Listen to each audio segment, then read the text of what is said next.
حضرت عمر کے زمانے میں اسلامی حدود 23 لاکھ مربع میل تک پھیل گئی ہیں. ماوراء نہر کا علاقہ بھی فتح ہو گیا, ادھر آرمینیا تک پہنچے. یہ تھوڑے سے عرصے کے اندر عظیمتوں کی کیسی داستان رقم کی. اقبال تڑپ کے کہتا ہے دی ازانے کبھی یورپ کے کلیساؤں میں, کبھی افریقہ کے تپتے ہوئے صحراؤں میں, دشت و دشت دریا بھی نہ چھوڑے ہم نے, بحر ظلمات میں دوڑا دیے گھوڑے ہم نے.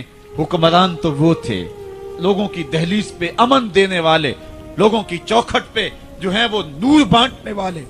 حضرت عمر دن کو تخت حکومت پہ بیٹھتے تھے اور ان کا تخت کو سونے زبرجد کا نہیں تھا, مسجد نبوی کی چٹائی تھی, اور سارا دن وہاں بیٹھ کے لوگوں کی باتیں سنتے. اور جب رات کے اندھیرے گہرے ہوتے عمر بھیس بدل کے مدینے کی گلیوں کا گشت کرتے. کہا تمہارے گھر سے دھواں نکل رہا ہے اور بچے رو رہے ہیں, ان کو کھانا کیوں نہیں دیتی؟ کہنے لگی عمر کی جان کو رو رہی ہوں. عمر کے پاؤں تلے سے زمین نکل گئے. کہا کیا ہوا؟ کہا 3 دن سے ہمارے ہاں کھانے کے لیے کچھ نہیں ہے. روزانہ بچے روتے ہیں اور میں ہنڈیا کے اندر پتھر ڈال کر کے نیچے سے آگ ڈالتی رہتی ہوں کہ بچے انتظار کر کر کے سو جائیں گے. کم بخت سو بھی نہیں رہے اور وہ پتھر پکیں گے بھی کیا, اور میں عمر کی جان کو رو رہی ہوں. حضرت عمر کا کلیجہ دہلنے لگا. فوراً پلٹے واپس بیت المال میں آئے, گھی کا ایک کنستر لیا, آٹے کی بوری لی, مرچ مسالہ جات بہت کچھ اٹھایا, اپنے کندھے پہ رکھا, بوری اپنی کمر پہ لا دی. عمر بیت المال سے نکلے تو آپ کے خادم اسلم نے دیکھ لیا, آگے بڑھا, کہا میرے آقا میں اٹھاتا ہوں. عمر کی آنکھوں میں آنسو ہے. کہا اسلم قیامت کے دن میرا بوجھ اٹھا لو گے؟ کہا قیامت کے دن تو اپنا اپنا بوجھ اٹھانا پڑے گا. کہا عمر کو آج اپنا ہی اٹھانے دو. حضرت عمر وہ گھی کا کنستر اور وہ آٹے کی بوری سر پہ اٹھائے ہیں اور اس خاتون کے گھر جاتے ہیں اور دستک دیتے ہیں. وہ جب دیکھتی ہے اس کی جان میں جان آ جاتی ہے. کہا جلدی جلدی آٹا گوندو, اور عمر سبزی کاٹنے لگ جاتے ہیں. حضرت عمر رضی اللہ تعالی عنہ سبزی تیار کر دیتے, ادھر آٹا گند جاتا ہے اور پھر اوپر چولہا رکھا جاتا ہے, چولہے کے اندر آگ رکھی جاتی ہے, وہ کھانا پکانے لگتی ہے, آگ بجھتی ہے. تاریخ نے لکھا ہے آگ بجھنے لگتی ہے, عمر جھک کر کے پھونکے مارتا ہے. عمر جھک جھک کے پھونکے مارتا ہے. کھانا پک گیا اور بچوں کے سامنے کھانا رکھ دیا, بچے کھا رہے ہیں. اب بچے رو رو کے نڈال ہو چکے تھے. حضرت عمر اپنے ہاتھوں کو اور اپنے گھٹنوں کو اور اپنے پاؤں کو زمین پہ لگا کے, جس طرح بکری کا بچہ چلتا ہے ویڑے کے اندر, کبھی ادھر چلتے ہیں کبھی ادھر چلتے ہیں, تاکہ بچے مجھے دیکھ کے خوش ہوں اور دل میں کہتے عمر جتنا رلایا ہے اب اتنا ہنسانا بھی پڑے گا. تو کبھی عمر امیر المومنین, یہ میں کسی آج کے جو ہے وہ لوگوں کے ووٹوں پہ منتخب ہونے والے حکمران کی کہانی نہیں سنا رہا, میں اس عمر کی کہانی سنا رہا ہوں جو 23 لاکھ مربع میل کا حکمران ہے, آدھی دنیا کا بادشاہ ہے. حضرت عمر جو ہے جس طرح بکری کا بچہ چلتا ہے اس طرح اپنے ہاتھ اور اپنے گھٹنے زمین پہ ٹیک کر کے جو ہے وہ اس طرح چلتے ہیں. بچے عمر کو دیکھ کے مسکراتے ہیں. جب بچے مسکرانے لگے تو حضرت عمر نے اس خاتون سے کہا بڑھیا عمر کو معاف کر دے. اس نے کہا تو اتنی ہمدردی کیوں کرتا ہے؟ کہا عمر بیچارہ بڑا پھنسا ہوا ہے, فکر ہے اس کو یرموک و فسطاط و حلوان کی, جب فتح ہے مصر تو تیاری ہے ایران کی. آتے جاتے وفد سے ملاقات بھی کرتا ہوگا اور شب کو معلوم حالات بھی کرتا ہوگا. کانٹوں میں الجھی ہوئی بیچارے کی جان ہے, نیند اس کو بھی آتی ہے آخر وہ انسان ہے. میری بہن عمر کو معاف کر دے. اس نے کہا نانا عمر کی بات میرے سامنے نہ کر, قیامت کا دن ہوگا, عمر کا گریبان ہوگا اور میرا ہاتھ ہوگا. جب اس نے یہ بات کہی تو عمر برداشت نہ کر سکے, بچوں کی طرح بلک بلک کے رونے لگے. کہا وہ بد نصیب عمر تیرے سامنے ہے, آج ہی کہلا جو کہنا ہے, قیامت کے دن مجھے معاف رکھنا. اس نے کہا تو عمر ہے؟ کہا بد نصیب عمر تیرے سامنے کھڑا ہوں. میرے عمر کہتے ہیں اگر دجلہ کے کنارے ایک بکری کا بچہ بھی پیاسا مر گیا اس کا حساب بھی عمر سے لیا جائے گا. حضرت عمر نکلے یروشلم میں. ایک اونٹ ہے, ایک غلام ہے, کبھی وہ سوار ہوتا ہے کبھی آپ باری مقرر کی ہے. جب قریب پہنچے یروشلم کے تو عمر کی باری نکیل پکڑنے کی. اور غلام کی باری اوپر سوار ہونے کی آ گئی۔ غلام نے کہا آقا میں مرضی سے اپنی باری چھوڑتا ہوں، آپ آ جائیں، دشمنوں کے مفتوحہ علاقے میں آ رہے ہیں، تازہ تازہ علاقہ فتح ہوا ہے، اسلام کی شان و شوکت ظاہر ہو۔ عمر نے کہا اسلام کی شان و شوکت ایسے ظاہر نہیں ہوتی ہے، اپنی باری پہ تم بیٹھو گے، اپنی باری پہ میں بیٹھوں گا۔ لوگ منتظر کھڑے ہیں، دور سے جب دیکھا کہا اس کی ہیبت سے کانپتے تھے ہم، یہ تو کوئی حبشی لگتا ہے، رنگ کالا ہے، ہونٹ موٹے ہیں، اس سے تو زیادہ حسین اس کا غلام ہے جو آگے آگے چل رہا ہے۔ حضرت ابو عبیدہ نے کہا دھوکہ کھا رہے ہو، ہمارا آقا وہ نہیں ہے جو اونٹنی کے اوپر سوار ہے، ہمارا آقا وہ ہے جو لگام تھامے آگے آگے چل رہا ہے۔ حضرت عمر رضی اللہ تعالیٰ عنہ کو آگے بڑھ کے جابیہ کے مقام پہ حضرت ابو عبیدہ بن جراح نے استقبال کیا، تو حضرت عمر آگے بڑھے اور انہوں نے آگے بڑھ کر کے حضرت ابو عبیدہ کے دونوں کندھوں پہ ہاتھ رکھا، اور سنو حضرت عمر نے کیا کہا، کہا لا الہ الا اللہ انا کنا اذل قوم فاعزنا اللہ بالاسلام۔ کہا کہ لا الہ الا اللہ، اے ابو عبیدہ بن جراح، ہم ایک ذلیل قوم تھے اور اللہ نے ہمیں اسلام کی وجہ سے عزت عطا کی ہے، اور میں تمہیں ایک تاریخ ساز بات کہنے لگا ہوں، اور وہ یہ ہے کہ جب تک ہم اس عزت والے اسلام کے دامن کو تھامے رہیں گے ہماری عزت قائم رہے گی، اور جب اسلام کے علاوہ کسی اور جگہ سے عزت ڈھونڈیں گے تو رسوا کر کے رکھ دیے جائیں گے۔ یہ ہے وہ خلاصہ جو حضرت عمر نے امتوں کے عروج و زوال کا بیان کیا ہے۔ اس امت کو جو خیرات ملی ہے تخت و تاج کی، وہ پینٹاگون سے نہیں ملی، وہ واشنگٹن سے نہیں ملی، وہ وائٹ ہاؤس سے نہیں ملی، وہ محمد عربی کے جوڑوں کا صدقہ ملی ہے۔ اس لیے جب ہم نے اسلام سے انحراف کیا، پاکستان حاصل کیا گیا تھا، پاکستان کا مطلب کیا؟ لا الہ الا اللہ۔ ہم نے اس نعرے کو چھوڑ دیا ہوا ہے، ہم نے انحراف کر دیا ہے۔ آج ہماری نظریں مغرب کی طرف لگی ہیں کہ تخت و تاج اس سے نصیب ہوتے ہیں، اور دنیا کے اوپر ہم رسوا ہو کے رہ گئے۔ ہماری پستی، ہماری زبوحالی، ہماری ذلت کا سبب یہ ہے کہ جس جگہ سے ہمیں عزت ملی تھی ہم نے وہ مرکز ہی چھوڑ دیا ہے۔ اس مرکز حیات کو، اس مرکز زندگی کو، اس مرکز عزت کو ہم نے چھوڑ دیا ہے، اور دنیا کے اوپر ہم رسوا ہو رہے ہیں۔ انہی حضرت عمر کی کہانی ہے۔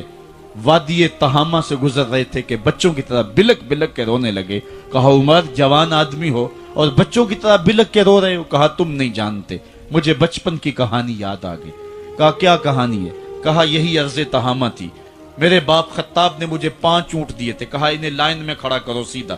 میں آگے والا سیدھا کرتا تھا، پیچھے والا ٹیڑھا ہو جاتا، پیچھے والا سیدھا کرتا، آگے والا ٹیڑھا ہو جاتا۔ میرے باپ خطاب نے مجھے بڑا مارا۔ کہا ایک عرب کے بیٹے ہو کہ تم سے 5 اونٹ لائن میں کھڑے نہیں ہوتے؟ کہا ایک زمانہ عمر پہ وہ تھا کہ اس سے 5 اونٹ لائن میں کھڑے نہیں ہوتے تھے، اور آج شرق سے لے کر غرب تک 23 لاکھ مربع میل کی حکمرانی اور انسان بھی لائن میں کھڑے ہیں۔ یہ محمد عربی کے جوڑوں کا صدقہ نہیں ہے تو اور کیا ہے؟ عمر سے تو 5 اونٹ لائن میں کھڑے نہیں ہوتے تھے۔ تو یہ عزتیں، یہ تخت و تاج، یہ حکومتیں ہمیں حضور کی دہلیز سے ملی۔ جب ہم نے اس دہلیز کو چھوڑ دیا تو دنیا کے اوپر رسوا ہو گئے اور ذلیل کر کے رکھ دیے گئے۔ ہماری اخلاقی پستی اور زبوحالی نے ہم کو کہیں کا نہیں چھوڑا ہے۔ دامن رسالت ماب کو چھوڑ دیا ہے، پھر رسوائیاں مقدر نہیں ہوں گی تو کیا ہوں گی؟ آئیے ابھی بھی موقع ہے، توبہ کا دروازہ بند نہیں ہوا، رب سے بھی معافی مانگ لیں۔ گنبد خضرا کے مکین کے حضور بھی ہاتھ جوڑ کے کہیں چھوڑ کے آپ کا دامن رحمت، آقا ہم سے بھول ہوئی، کھو دی اپنی قدر و قیمت، آقا ہم سے بھول ہوئی، دیکھ ہماری آنکھ مچولی، اپنے سینے اپنی گولی، بھول گئے ہم درس اخوت، آقا ہم سے بھول ہوئی، دنیا کے ٹھکرائے ہوئے ہیں تیرے در پہ آئے ہوئے ہیں، کھول دے اپنا باب رحمت، آقا ہم سے بھول ہوئی۔ حضرت عمر رضی اللہ تعالیٰ عنہ جب ایمان لائے تو آپ نے ایک ایک کافر کے گھر کے دروازے پہ کھڑے ہو کے کہا کہ تم کمزوروں کو مارتے تھے، میں تمہیں بتانے آیا ہوں میں محمد عربی کا نوکر بن گیا۔ بلکہ آپ نے اعلان کیا جس نے اپنی بیوی کو بیوہ اور بچوں کو یتیم کروانا ہو اور اپنے ماں باپ کی کمر کو جھکانا ہو وہ عمر کے مقابلے میں آئے۔ اللہ اکبر۔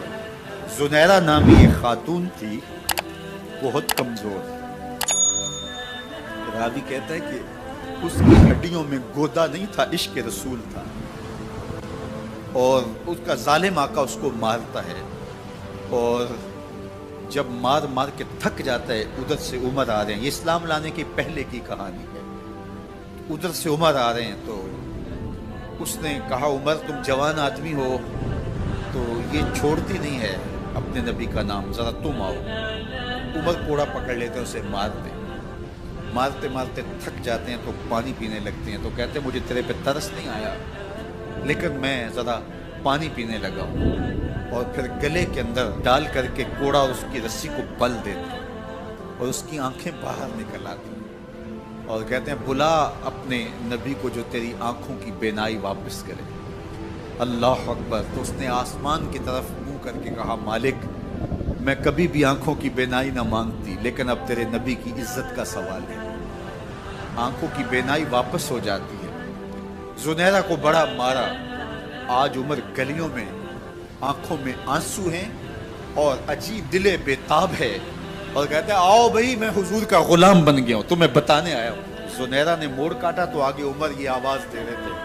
زنیرہ ایک کونے پہ کھڑے ہو کے رو کے کہتی ہے عمر تم تو بڑے اس دن جوش و غضب میں تھے اور تم مارتے ہوئے تھکتے نہیں تھے۔ تو عمر نے کہا زنیرہ اس دن میں نے دیکھا نہیں تھا، اب میں محمد عربی کو دیکھ آیا ہوں۔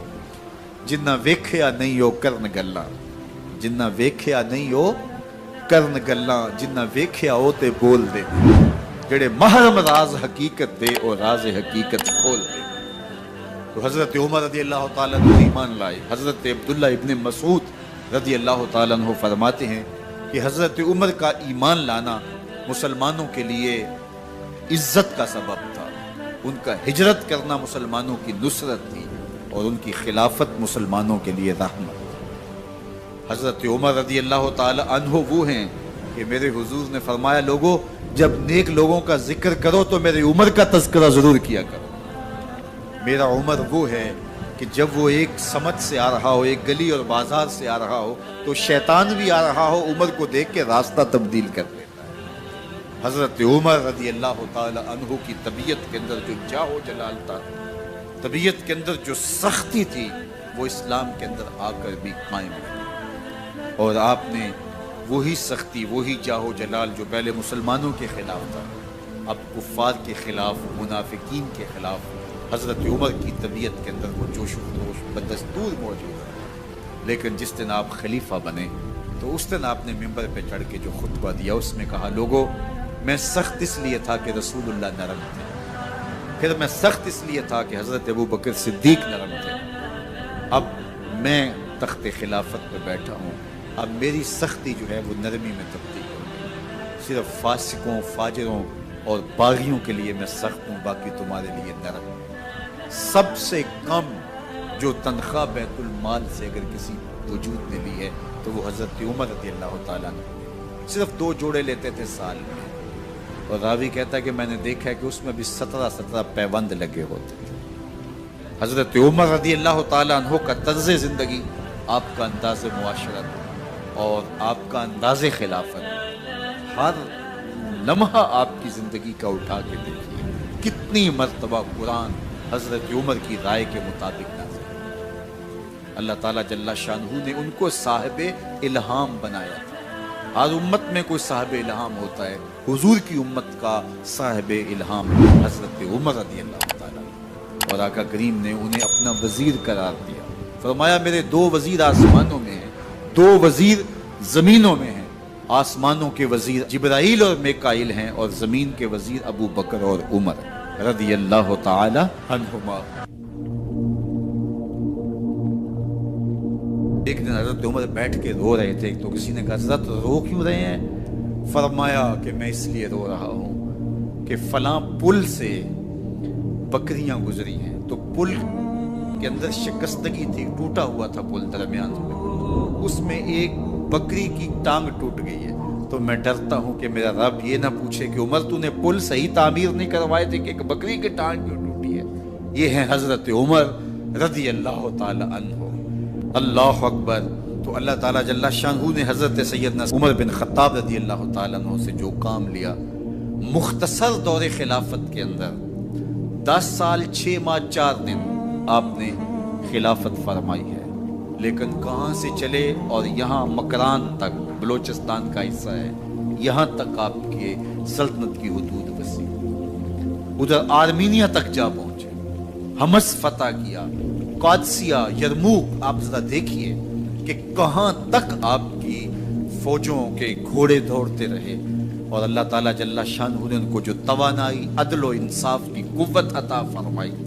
اللہ اکبر، جب زمین پہ عدل کیا ہو تو زمین بھی حکم مانتی ہے، اور حضرت عمر وہ تھے جن کا حکم ہوائیں بھی مانتی تھی، زمین بھی مانتی تھی، جن کا حکم جو ہے وہ آگ بھی تسلیم کرتی تھی اور دریا بھی ان کا حکم مانا کرتے تھے۔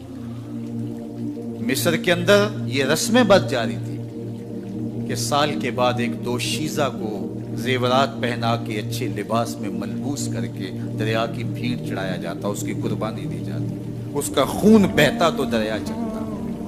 جب مسلمانوں نے مصر فتح کیا تو گورنر نے لکھا کہ اسلام تو اس طرح کی رسوم کی اجازت نہیں دیتا، لیکن خشک سالی ہے، لوگوں کی فصلیں ویران پڑی ہے، تو حضرت کیا کیا جائے؟ تو حضرت عمر رضی اللہ تعالیٰ عنہ کاغذ کے ٹکڑے پہ لکھتے ہیں، بسم اللہ الرحمن الرحیم، مصر کے نیل کی جانب عمر کا خط لکھتے ہیں، اے نیل، اگر تو اللہ کے حکم سے چلا کرتا ہے تو چل، ورنہ ہمیں تیرے چلنے کی کوئی حاجت نہیں۔ اور قاصد کو کہا یہ خط لے جاؤ اور جا کے دریائے نیل میں پھینک دو۔ قاصد جا کے خط دریائے نیل میں پھینک دیتا ہے، پانی آتا ہے، ایسا دریائے نیل چلا، 14 صدیاں ہوئی ہیں، آج تک کبھی بند ہی نہیں ہوا۔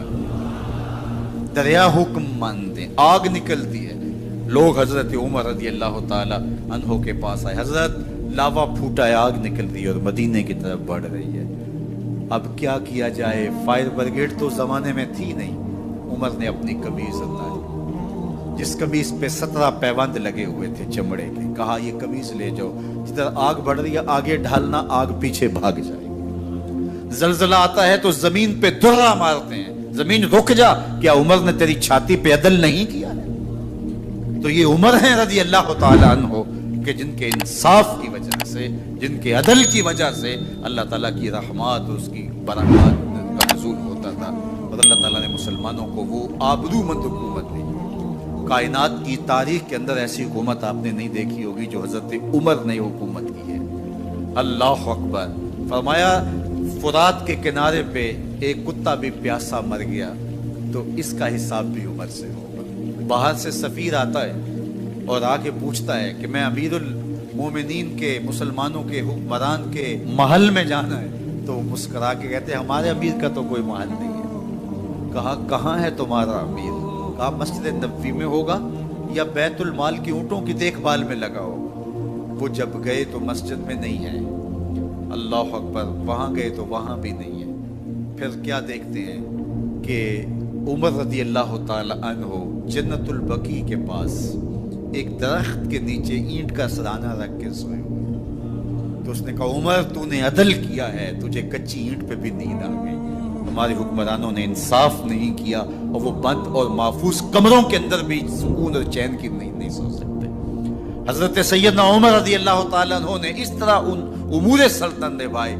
آپ دن کو لوگوں کی دیکھ بھالی کرتے، لوگوں کی ضروریات سنتے سمجھتے، اور جب رات پڑتی لوگ سو جاتے، عمر مدینے کی گلیوں میں پہرا دیتے۔ کائنات نے کوئی ایسا بھی حکمران دیکھا ہوگا؟ اللہ اکبر، وہ مجاہد جو مختلف محاذات پہ گئے ہوئے ہوتے، ان کے گھروں کی دیکھ بھالی کرتے، ان کی ضروریات کا خیال رکھتے، ان کی آبرو کا پہرا دیتے۔ راتوں کی تنہائیوں کے اندر حضرت عمر اٹھتے اور جا کے گشت کرتے، چکر لگاتے، دیکھتے کوئی آنکھ پر نم نہ ہو، مفلسی کا کسی گھر میں ماتم نہ ہو۔ عبداللہ ابن جدعان کے گھر کے قریب سے میرے حضور گزر رہے تھے کہ ابو جہل نے دیکھ لیا اور ہاتھ میں نوکیلا پتھر پکڑا اور حضور پہ حملہ آور ہو گیا۔ آقا کریم علیہ السلام نے کوشش کی کہ الجھاؤ پیدا نہ ہو، لیکن یہ اس بات پہ تلا ہوا تھا کہ حضور کو اذیت دے۔ اس نوکیلے پتھر سے حملہ آور ہو کے حضور کو گہرے زخم دیتا ہے، حتیٰ کہ حضور کے مبارک بدن سے خون بہنے لگ جاتا ہے۔ وہاں سے حضور سین حرم میں پہنچتے ہیں اور اللہ کی حضور سر بسجود ہو جاتے ہیں۔ حضور کے چچا حمزہ بن عبد المطلب ابھی اسلام نہیں لائے تھے، وہ شکار کھیل کے واپس آ رہے ہیں، اور جب وہ شکار کھیل کے آتے تھے تو بڑا اترا کے چلتے تھے۔ انہوں نے سنا کہ دو لونڈیاں آپس میں بات کر رہی ہیں۔ اس کو پتا ہوتا نا کہ اس کے بھتیجے کے ساتھ کیا سلوک ہوا ہے تو یہ کبھی بھی ایسی چال نہ چلتا، اس کی ٹوری کوئی اور ہوتی۔ تو رک گئے، قدم خود بخود ٹھہر گئے، رک کے پوچھا کیا ماجرا ہوا؟ کہا تمہارے بھتیجے کو ابو جہل نے مارا ہے اور اس کے نازک بدن سے خون بہتا رہا۔ وہ خاموش تھا لیکن اس نے جان بوجھ کے زیادتی کی اس پر۔ بس غصے میں بپھر گئے۔ سین حرم کے آس پاس قریش اپنی مسجدیں جمائے بیٹھے ہوتے تھے ٹولیوں کی شکل میں۔ آج امیر حمزہ آئے اور ابو جہل کو تلاش کر کے اپنی کمان کو زور سے اس کے سر پہ مارا اور اس کا سر پھٹ گیا، اور ساتھ بولے تم نے ہمارے بھتیجے کو لاوارث سمجھا ہے؟ اب اس کے حواری کھڑے ہو گئے، لیکن ابو جہل بڑا کائن شخص تھا، اس نے سمجھا کہ یہ تو اب تنہا ہیں، لیکن لڑائی کی آگ روشن ہوگی تو بنو ہاشم بھی نکل آئیں گے تو یہ لڑائی لمبی ہو جائے گی، تو اس کا سبب میں ہوں، قصور میرا ہے۔ اس نے کہا بس مجھ سے غلطی ہو گئی، اس طرح اس نے بات کو ٹال دیا۔ اب حضور کے چچا حضور کو ڈھونڈ رہے ہیں۔ سین حرم میں حضور علیہ السلام اللہ کے حضور سر بسجود ہیں۔ یہ پاس جا کے کھڑے ہو گئے اور کہا یا ابن اخی، اے میرے بھائی کے بیٹے، اے میرے بھتیجے۔ لیکن حضور سر نہیں اٹھایا۔ اللہ کے حضور اپنے دکھڑے بیان کر رہے ہیں۔ اسی کسے دے کچھ نہیں لگ دے تے نہ کوئی ساڈا دردی۔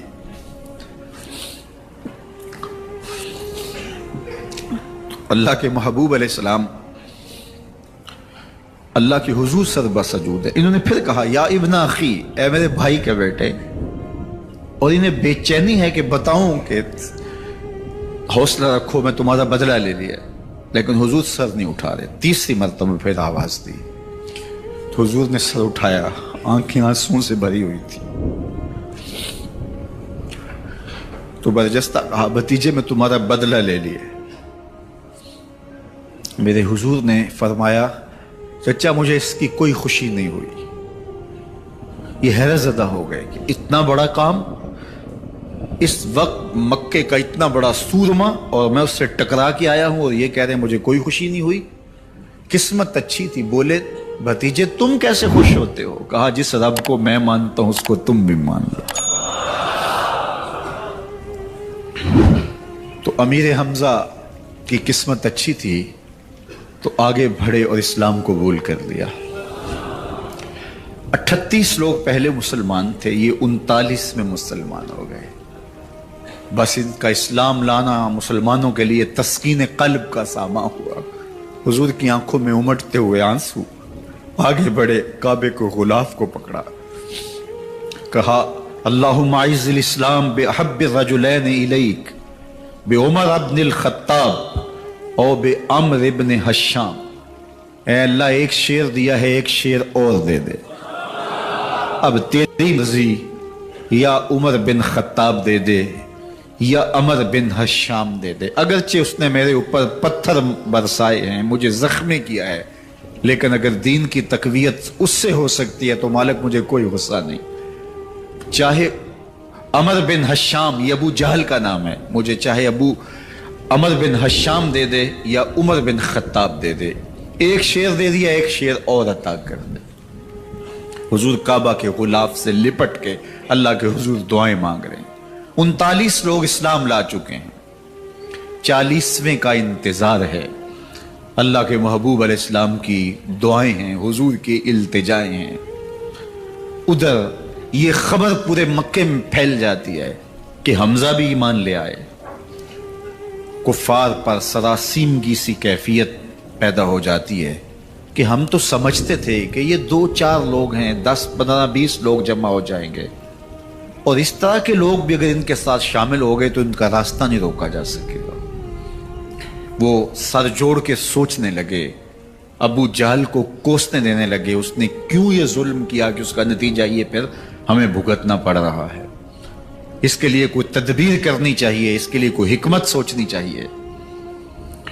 26 سال کا نوجوان ہے، خطاب کا بیٹا ہے، نام عمر ہے، اپنے گھر کے اندر پیچ و تاب کھا رہا ہے کہ اگر یوں ہی اسلام پھیلتا رہا تو ہمارے بتوں کے خلاف اٹھنے والا یہ نظم اتنا پھیل جائے گا کہ روکنا مشکل ہو جائے گا، آباء و اجداد کی کہانیاں ختم ہو جائیں گی، یہ ایک نیا دین ایسے پنپتا رہا تو پھر اس کو روکا نہیں جا سکے گا، کون روکے؟ دل میں خیال آیا اس کا ایک ہی حل ہے کہ بانی اسلام کی زندگی کا چراغ گل کر دیا جائے، لیکن یہ اتنا بڑا کام کون کرے؟ سوچا خود کروں گا۔ اٹھتی جوانی اور یہ پہلوانی کا زمانہ تھا عمر بن خطاب کا، اعضاء میں توانائی، طبیعت میں جوش، تلوار حمائل کی۔ دوپہر کے وقت خیال آیا تو کڑکتی دوپہر میں چل پڑے۔ سنسان گلیاں ہیں، سخت گرمی ہے، لوگ دیواروں سے لگ کے چلتے ہیں اگر کوئی کسی کو کسی مجبوری کے تحت کہیں جانا بھی پڑے، لیکن یہ مست ہاتھی کی طرح اپنے ارادے کو عملی جامہ پہنانے کے لیے گھر سے نکل پڑتے ہیں اور اس انداز سے تلوار حمائل کیے ہوئے آگے بڑھ رہے ہیں۔ نعیم بن عبداللہ آگے سے آ رہے تھے، آنکھوں میں اترا ہوا نشہ دیکھا، کہانی سمجھ گئے، یہ بھی مسلمان ہو گئے تھے لیکن ابھی ایمان ظاہر نہیں کیا۔ کہا عمر کدھر کے ارادے ہیں؟ کہا بانی اسلام کا چراغ بجھانے جا رہا ہوں، یہ روز روز کی کہانی ختم کرنے جا رہا ہوں۔ آج حمزہ ایمان لائے ہیں، کل کوئی اور آ جائے گا، پھر اس تحریک کو روکنا مشکل ہو جائے گا۔ نعیم بن عبداللہ مسکرا کے بولے گھر کی خبر لی ہے؟ کہا کیا ہوا میرے گھر کو؟ کہا تمہاری بہن فاطمہ بھی اس محمد کی غلام بن گئی ہے، تمہارا بہنوئی سعید بن زید بھی اس کا نوکر بن گیا ہے۔ بس بپھر گئے، وہ جو غصہ تھا وہ ادھر منتقل ہو گیا، بہن کے گھر کا رخ کیا۔ جب دروازے پہ پہنچے تو اندر سے قرآن پڑھنے کی آواز آ رہی ہے، جو کہا گیا تھا، جو سنا تھا، اس کا یقین پیدا ہو گیا۔ زور زور سے دروازے کو کھٹکھٹانے لگے۔ بہن نے دیکھا کہ بھائی ہے، جو قرآن پڑھ رہا تھا اس کو چھپا دیا اور خود دروازہ کھولا، بس پیٹنا شروع کر دیا، مار مار کے سر پھوڑ دیا، خون بہ رہا ہے۔ جب سر پھٹ گیا تو فاطمہ بنت خطاب بولی عمر تم خطاب کے بیٹے ہو، میں بھی خطاب کی بیٹی ہوں، سن لو محمد کا دامن نہیں چھوڑو، جو کرنا ہے کرو۔ جب یہ تیور دیکھے تو عمر کی حیرت انتہا کو چھو گئی، یہ کون سی قوت ہے جس نے ایک عورت کے اندر یہ جذبے رکھ دیے؟ کہا اچھا بتاؤ تم کیا پڑھ رہے تھے؟ کہا تم ناپاک ہو، تمہیں نہیں دوں گی۔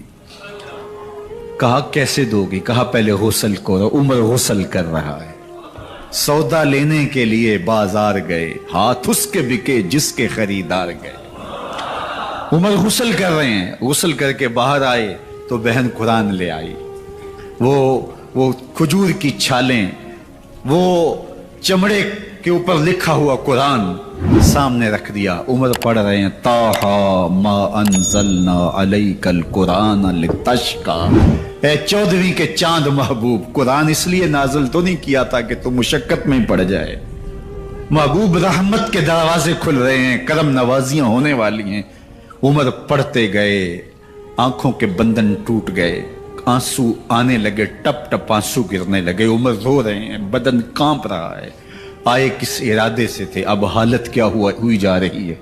اپنی بہن سے کہا، بہنوئی سے کہا جس در کے تم غلام ہوئے ہو کبھی میں بھی اس در کا غلام نہیں ہو سکتا؟ عمر کی کہیں عمر نہ برباد ہو جائے، مجھے اس چوکھٹ پہ لے چلو۔ کہا چلو ہم اس دہلیز پہ لے چلتے ہیں۔ تلوار اسی طرح حمائل کی ہوئی ہے، حضور دار ارقم میں ہے، یہ اسلام کی پہلی درسگاہ ہے، حضرت ارقم کا گھر۔ مسلمانوں کی تعداد بہت تھوڑی، یہاں چھپ کر کے دین سیکھتے ہیں۔ حضور بھی وہاں تشریف فرما تھے، باقی اصحاب بھی وہاں تشریف فرما تھے، حضرت میرے حمزہ بھی وہاں تھے۔ دروازے کی درزوں سے دیکھا کہ عمر آ رہے ہیں، تلوار بھی حمائل کی ہوئی۔ صحابہ نے کہا عمر آ رہے ہیں، امیر حمزہ نے کہا کوئی پرواہ نہیں، آنے دو۔ اچھا ارادہ ہوا تو خوش آمدید کہیں گے، ارادہ اچھا نہ ہوا اس کی تلوار سے گردن کاٹوں گا۔ اللہ اکبر۔ جب دروازہ کھولا تو دو صحابہ نے بازوں سے پکڑ لیا، کندھوں سے۔ حضور نے فرمایا کندھے چھوڑ دو، کندھے چھوڑ دیے گئے۔ آقا کریم علیہ الصلوۃ والسلام نے ان کے گلے کے اندر جو کپڑا تھا اس کو پکڑ کے جھٹکا دیا، اسلم عمر، عمر اسلام لاؤ۔ اللہ اکبر۔ اور ساتھ حضور نے حضرت عمر کے دل پہ ہاتھ رکھے، اللہم اہد قلبہ، اللہ عمر کے دل میں ہدایت ڈال دے۔ بس یہ جملہ کہنے کی دیر تھی اور حضور کا ہاتھ پھرنے کی دیر تھی، اندر سے کفر دھلتا چلا گیا۔ اور عمر نے کہا اشہد ان لا الہ الا اللہ واشہد انک رسول اللہ۔ جب یہ پڑا کلمہ تو حضور کی زبان سے بے ساختہ نکلا اللہ اکبر، اور صحابہ نے بھی اللہ اکبر کہا، اور اس زور سے کہا کہ مکے کی گلیاں گونجنے لگی۔ اب عمر ایمان لانے کے بعد حضور کی خدمت میں حاضر ہو کے عرض کرتے ہیں حضور کیا ہم حق پہ نہیں ہیں؟ فرمایا ہم حق پہ ہیں۔ اللہ کا دین سچا نہیں ہے؟ فرمایا اللہ کا دین سچا ہے۔ کہا کہ آپ اللہ کے سچے نبی نہیں ہیں؟ فرمایا میں اللہ کا سچا نبی ہوں۔ تو فرمایا پھر ہم چھپ کے نماز کیوں پڑھیں؟ کہا کہ عمر تم جانتے ہو حکمت ہے، اتنے جو ہے وہ ہماری تعداد نہیں، اور کفار کا جور و ظلم و ستم۔ عرض کی حضور ہم کعبۃ اللہ میں جا کے نماز پڑھیں گے۔ مسلمانوں کی دو صفیں بن گئی، ایک صف کی قیادت امیر حمزہ کر رہے ہیں، ایک صف کی قیادت حضرت فاروق اعظم کر رہے ہیں، درمیان میں حضور چل رہے ہیں، اور روایات میں آتا ہے حضرت عمر چلتے جاتے ہیں اور ساتھ لا الہ الا اللہ پڑھتے چلے جا رہے ہیں۔ اور پھر جا کے وہاں پہنچے تو وہاں جو صنادید قریش تھے ان پر سختہ طاری ہو گیا۔ حضرت عمر رضی اللہ تعالیٰ عنہ جب ایمان لائے تو آپ نے ایک ایک کافر کے گھر کے دروازے پہ کھڑے ہو کے کہا، جب کوئی بھی شخص مسلمان ہوتا تو کفار اس کو مارتے، زود و کوب کرتے، ظلم کرتے، ستم کرتے، گھسیٹتے بازاروں میں، لیکن حضرت عمر ایمان لائے تو ایک ایک شخص کے دروازے پر کھڑے ہو کر کے کہا کہ تم کمزوروں کو مارتے تھے، میں تمہیں بتانے آیا ہوں میں محمد عربی کا نوکر بن گیا ہوں۔ بلکہ آپ نے اعلان کیا جس نے اپنی بیوی کو بیوہ اور بچوں کو یتیم کروانا ہو اور اپنے ماں باپ کی کمر کو جھکانا ہو وہ عمر کے مقابلے میں آئے۔ اللہ اکبر۔ تو حضرت عمر رضی اللہ تعالیٰ عنہ ایمان لائے۔ حضرت عبداللہ ابن مسعود رضی اللہ تعالیٰ عنہ فرماتے ہیں کہ حضرت عمر کا ایمان لانا مسلمانوں کے لیے عزت کا سبب تھا، ان کا ہجرت کرنا مسلمانوں کی نصرت تھی، اور ان کی خلافت مسلمانوں کے لیے رحمت تھی۔ حضرت عمر رضی اللہ تعالی عنہ وہ ہیں کہ میرے حضور نے فرمایا لوگوں جب نیک لوگوں کا ذکر کرو تو میرے عمر کا تذکرہ ضرور کیا کرو۔ میرا عمر وہ ہے کہ جب وہ ایک جگہ ایک سمت سے آ رہا ہو، ایک گلی اور بازار سے آ رہا ہو تو شیطان بھی آ رہا ہو، عمر کو دیکھ کے راستہ تبدیل کر لیتا ہے۔ حضرت عمر رضی اللہ تعالی عنہ کی طبیعت کے اندر جو جاہ و جلال تھا، طبیعت کے اندر جو سختی تھی، وہ اسلام کے اندر آ کر بھی قائم رہی، اور آپ نے وہی سختی، وہی جاہ و جلال جو پہلے مسلمانوں کے خلاف تھا، اب کفار کے خلاف، منافقین کے خلاف حضرت عمر کی طبیعت کے اندر وہ جوش و خروش بدستور موجود رہا۔ لیکن جس دن آپ خلیفہ بنے تو اس دن آپ نے ممبر پہ چڑھ کے جو خطبہ دیا اس میں کہا لوگوں میں سخت اس لیے تھا کہ رسول اللہ نرم تھے، پھر میں سخت اس لیے تھا کہ حضرت ابو بکر صدیق نرم تھے، اب میں تخت خلافت پہ بیٹھا ہوں، اب میری سختی جو ہے وہ نرمی میں تبدیل ہو گئی، صرف فاسقوں، فاجروں اور باغیوں کے لیے میں سخت ہوں، باقی تمہارے لیے نرم ہوں۔ سب سے کم جو تنخواہ بیت المال سے اگر کسی وجود نے لی ہے تو وہ حضرت عمر رضی اللہ تعالیٰ عنہ نے لی، صرف 2 جوڑے لیتے تھے سال میں، اور راوی کہتا ہے کہ میں نے دیکھا ہے کہ اس میں بھی 17 پیوند لگے ہوتے تھے۔ حضرت عمر رضی اللہ تعالیٰ عنہ کا طرز زندگی، آپ کا انداز معاشرت اور آپ کا انداز خلافت، ہر لمحہ آپ کی زندگی کا اٹھا کے دیکھیے کتنی مرتبہ قرآن حضرت عمر کی رائے کے مطابق نازل ہوا ہے۔ اللہ تعالیٰ جل شانہ نے ان کو صاحب الہام بنایا تھا۔ ہر امت میں کوئی صاحب الہام ہوتا ہے، حضور کی امت کا صاحب الہام حضرت عمر رضی اللہ تعالیٰ عنہ، اور آقا کریم نے انہیں اپنا وزیر قرار دیا، فرمایا میرے 2 وزیر آسمانوں میں ہیں، 2 وزیر زمینوں میں ہیں،